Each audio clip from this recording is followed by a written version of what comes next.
Los jardines formales como tecnología, resonancias de un paraíso perdido. Durante siglos los jardines formales,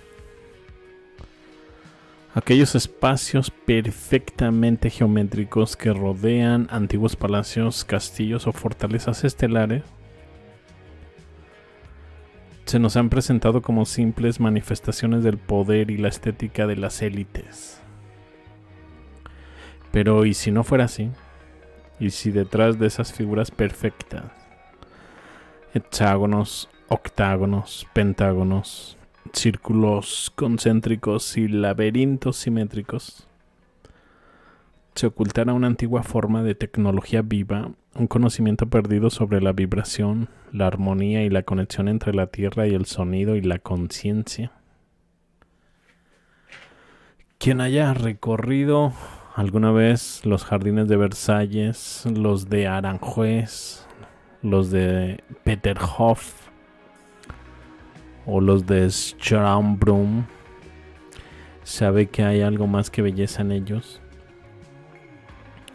La precisión de sus ejes, la correspondencia con los canales, estanques y caminos, la orientación respecto al sol, todo parece responder a un principio mayor: el orden. Un orden que no es solo estático, sino vibracional.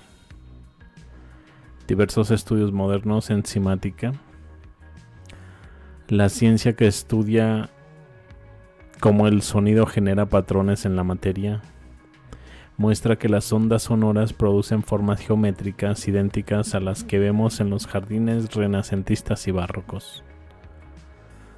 ¿Será coincidencia? Quizás no. Las mismas frecuencias que crean figuras en arena o agua podrían haber sido conocidas por arquitectos y jardineros antiguos, quienes tradujeron en piedra, agua y vegetación las armonías del universo. Los jardines formales no eran caóticos. Cada línea tenía intención, cada curva obedecía a un número, cada ángulo o una proporción sagrada. Hexágonos, triángulos, polígonos, laberintos. Todo seguía una lógica pitagórica donde el espacio era música visible. En ese sentido, los jardines pudieron funcionar como espacios resonantes diseñados para armonizar la mente, el cuerpo y el alma. Una especie de hospital natural de la civilización estelar, si quieres llamarla así, donde la geometría, el agua, la luz y el sonido trabajaban juntos para restaurar el equilibrio energético de las personas. No sería extraño, muchas tradiciones antiguas, desde Egipto hasta el Tíbet, asociaban la salud con la proporción y el ritmo. Lo bello era también lo sano, lo equilibrado, y caminar por estos jardines era quizá una forma de meditación en movimiento, de entretenimiento mental y espiritual. Varios testigos que han tenido la oportunidad de entrar a jardines amurallados históricos relatan una experiencia común al cruzar el umbral de energía. Más bien, la energía les cambia. El aire se mueve más denso, la temperatura más cálida, el sonido más envolvente. Hay una sensación casi eléctrica, como si el lugar respirara.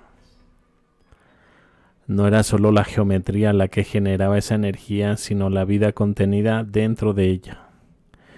Los insectos actuaban como una orquesta, las flores como instrumentos de fragancia, las hojas como ondas vibrantes que respondían al viento.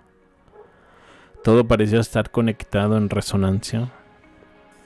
En tales lugares uno no piensa, solo siente. Las palabras se apagan, el alma se aquieta. ¿Podría ser esto una forma tecnológica natural olvidada? Una ciencia de la vida en la que el diseño del espacio multiplicaba la energía vital del entorno. Los jardineros profesionales saben cuánto esfuerzo implica diseñar incluso un pequeño jardín doméstico. Y sin embargo, los jardines de los siglos XVII y XVIII, con sus canales, fuentes, estanques, sistemas de riego, plataformas y miles de plantas perfectamente dispuestas, fueron supuestamente construidos en una era sin maquinaria moderna. Mover toneladas de piedra, de tierra, nivelar el terreno, trazar geometrías perfectas y mantenerlas vivas año tras año requería una organización, precisión y conocimiento botánico inmensos. ¿Dónde están las herramientas que hicieron posible todo aquello? Donde los planos detallados, las máquinas, los registros logísticos. Nada de eso parece haber sobrevivido y sin embargo los jardines están ahí, intactos, desafiando la erosión del tiempo y la explicación. Algunos comienzan a sospechar que no se trataba solo de jardinería, sino de ingeniería energética, sistemas diseñados para captar y redistribuir energía telúrica, resonar con frecuencias específicas o incluso potenciar el crecimiento de las plantas medicinales mediante ondas de sonido o vibración. ¿Podría ser eso el secreto de la geometría misma? Quizás lo más inquietante es la distancia que nos separa de aquel modo de vida. Hoy nos consideramos civilizados, pero ¿lo somos realmente? Dependemos de sistemas externos para todo. Nuestra comida, nuestra agua, nuestro refugio, nuestra energía. No sembramos, no consumimos, no comprendemos los ritmos de la naturaleza. Somos, como dicen algunos, una especie domesticada, desconectada del pulso de la tierra. Tal vez por eso los jardines formales nos fascinan tanto. Evocan un tiempo en el que el ser humano todavía co-creaba con la naturaleza en lugar de dominarla. Algunos investigadores sugieren que estos jardines eran también una forma de entretenimiento cognitivo colectivo. Caminar por senderos geométricos, contemplar la simetría perfecta, moverse al ritmo del agua y del viento. Todo ello podía inducir estados mentales de equilibrio, claridad y expansión de conciencia. Era, en cierto modo, un ejercicio de sincronización entre el ser humano y el entorno, como los monjes tibetanos que hoy giran en torno a los templos en oración. Los habitantes de aquel mundo caminaban por los ejes y diagonales de los jardines, trazando senderos de intención y energía. Quizá al hacerlo elevaban la vibración del lugar, manteniendo la cultura espiritualmente viva, en armonía con lo que muchos llaman la fuente. Quizás los jardines formales fueron la expresión más refinada de un conocimiento antiguo, una tecnología del alma.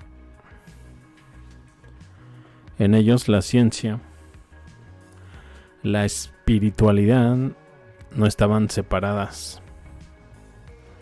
El arte no era decoración, sino función. La belleza, una herramienta de sanación. Hoy al pasear por estos lugares sentimos un eco de algo perdido. Un orden, una calma, una sensación de propósito. Tal vez los constructores de estos jardines no querían dominar la naturaleza, sino recordarnos que somos parte de ella, que la armonía no se impone, se cultiva. Y puede que sin saberlo estemos caminando aún entre los restos vivos de una civilización que entendía lo que nosotros olvidamos. que la verdadera tecnología no está en las máquinas, sino en la vibración o en la forma, en el sonido y en la conciencia. Porque tal vez cada jardín antiguo era una antena, una resonancia entre el cielo y la tierra, un mapa vibracional del paraíso. Así que, ¿qué opinan ustedes?